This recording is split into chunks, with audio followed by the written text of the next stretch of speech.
विद्यार्थ्यांचे प्रश्न हे नेहमी अडथळीचे ठरतात। ते म्हणजे माहिती आहे का, विद्यार्थ्यांनी अभ्यास करायचा आणि अभ्यास झाल्यानंतर जेव्हा परीक्षेच्या तारखा येतात तेव्हा परीक्षा आयोगाचा काहीतरी गोंधळ असतोच आणि तोच गोंधळ आताही आहे। तो गोंधळ नेमका काय आहे ते तुषार सरांकडून जाणून घेऊयात।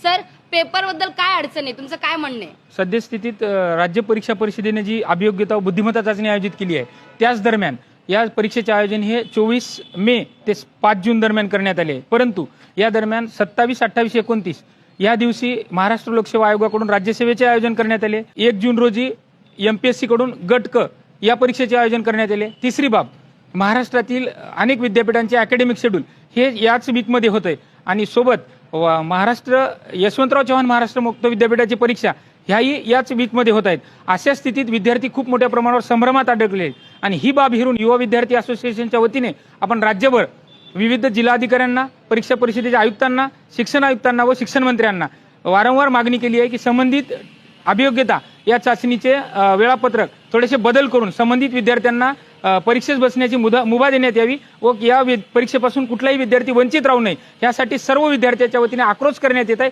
परंतु राज्याचे शालेय शिक्षण विभाग व राज्याचे शिक्षण मंत्री महोदय यांनी अद्यापपर्यंत कुठलाही दुजोरा दिला नाही।